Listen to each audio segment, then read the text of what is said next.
Oi, pessoal. Hoje a gente vai explorar uma ideia que, à primeira vista, pode parecer estranha, mas que é, nossa, muito poderosa. A ideia de que, nos momentos mais complicados, a salvação não está naqueles planos gigantescos, mas sim nas ações mais simples e pequenas que a gente pode fazer. Vamos começar com essa frase porque ela acerta em cheio. Todo mundo já sentiu isso, né? Aquela ambição que era para inspirar de repente vira um fardo, pesado demais. Aquela lista de metas que parecia super motivadora, agora parece que está olhando de volta para a gente com um peso enorme. Certo. Vamos entender isso um pouco melhor. Como é que uma coisa que parece tão positiva, como um grande plano, pode acabar se transformando num obstáculo? É justamente isso que a gente vai ver agora, o peso dos grandes planos. É um paradoxo bem cruel, né? Quanto mais coisa tem para fazer, menos a gente se sente capaz de começar. A mente olha para aquela montanha de tarefas e simplesmente trava. O caminho do início ao fim parece tão longo, tão cheio de coisa, que dar o primeiro passo parece até inútil, impossível. Então, tá. Se os planos gigantescos podem paralisar a gente, qual é a alternativa?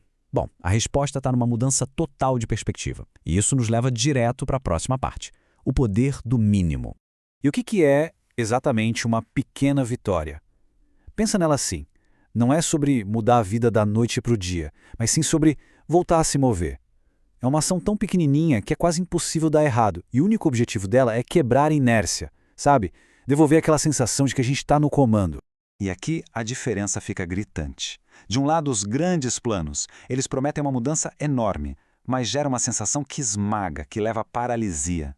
Do outro lado, as pequenas vitórias. Elas só prometem movimento agora, já. Isso cria uma sensação que acalma, que resulta num senso de controle.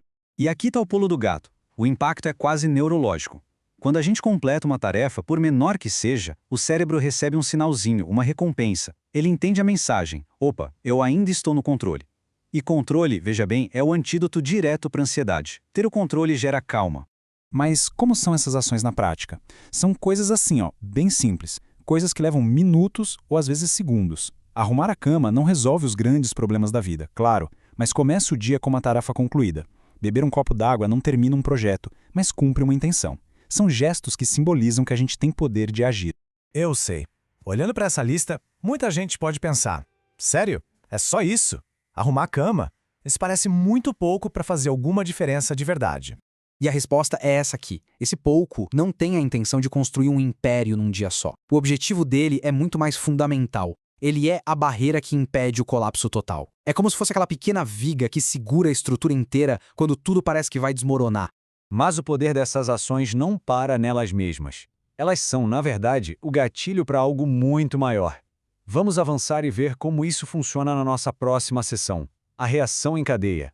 O processo funciona como um efeito dominó. Tudo começa com uma pequena vitória. Essa vitória, quando a gente repete, vai construindo confiança na nossa própria capacidade de agir. Essa confiança torna mais fácil criar uma rotina. E é a rotina, essa consistência, que finalmente gera a estabilidade de verdade. E olha, essa frase resume a estratégia de um jeito perfeito. A gente costuma esperar se sentir forte, se sentir com motivação para encarar os desafios grandes.